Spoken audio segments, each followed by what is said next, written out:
Hello, this is Citywalks, and today I am playing Worms with two of my housemates. Now, quick disclaimer, we are not good players. We suck balls at this game, we really do. Except for perhaps one of the people in the house, he's played before. But generally, this video will have just as many fails as it does cool moments. But in all honesty, that's half the fun in Worms. Blowing yourself up or just doing something utterly stupid. It's just part of the game, and it's very entertaining to play and hopefully watch. Now, we're all used to playing Worms World Party, which is a PlayStation game with all the sort of bells and whistles attached. This isn't that game, this is the 360 version called Worms 2 Armageddon. Slightly different. A few of the features have been cut out of here, I think just to make life a bit simpler for newer players. Which is a bit of a shame, but nevertheless, it's a lot nicer graphically, as you can probably see. It's very smooth looking. The aim of this video really is just to explain to people who've never played Worms before what Worms actually is. It's basically a turn-based game where you can pass one controller around from person to person when you're in the same room. Obviously you can play online as well, but at heart it's meant to be played like a LAN game or on the same console.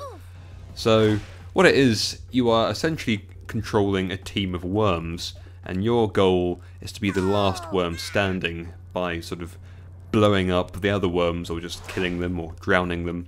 The terrain you see here will react the same regardless of where you shoot it. So if you shoot a piece of the space cheese, it will react the same as, I don't know, the rocket ship, for example. It will essentially just remove part of the terrain around a radius of where the explosion is or where the bullet lands. And this can lead to some pretty interesting situations. So the terrain is gradually eaten away by bullets and missiles and sheep and concrete donkeys and all the other weird stuff. I'll explain some of them in a minute, but after a few rounds, the terrain will have loads of holes in it, and there'll be little crevices and little hidey holes. It's really interesting. And there is a body of water at the bottom of the map, and if your worm lands in it, he dies instantly.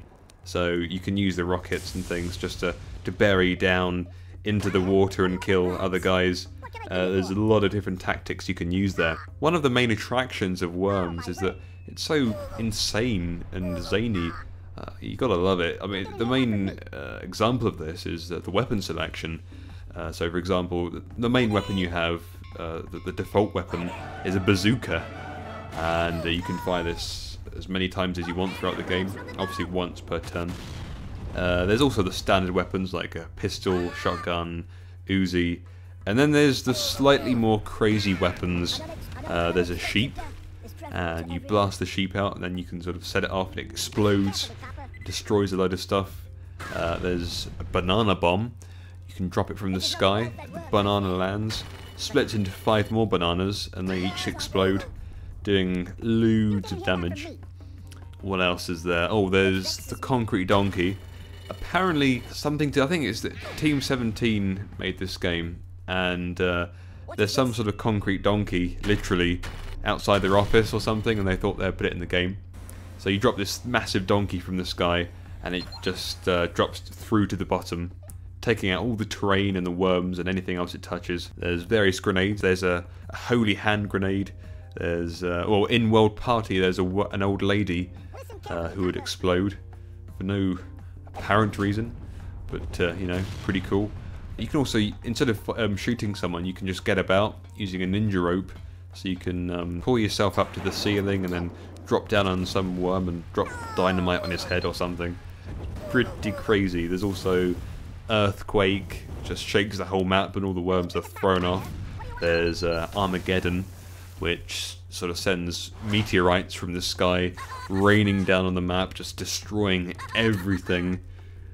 The game is crazy. I mean, some of the awesome weapons aren't in the game I've got here, Worms 2 Armageddon for the 360. Most of the awesome weapons are in the old version for the PlayStation, and I can't think of many others right now, but there were some really crazy ones. I mean, if you aren't a serious gamer and you just like having fun with your friends, then this is definitely a brilliant game to play in a room with your friends on a sofa. Perfect. So much fun. Just the crazy situations you can get are brilliant. It's worth... I mean, I've only described a handful of the weapons, but it's worth just buying the game just to see what other weapons there are. There's airstrikes and all kinds of other stuff that I didn't include. By the way, I know it took a while to do this commentary. It took about a week to do it, but I'm in university. It takes a while to find time for these things. But I'm still thoroughly enjoying doing these commentaries, and yeah, expect to see more soon. So, thank you for watching, and have a nice day.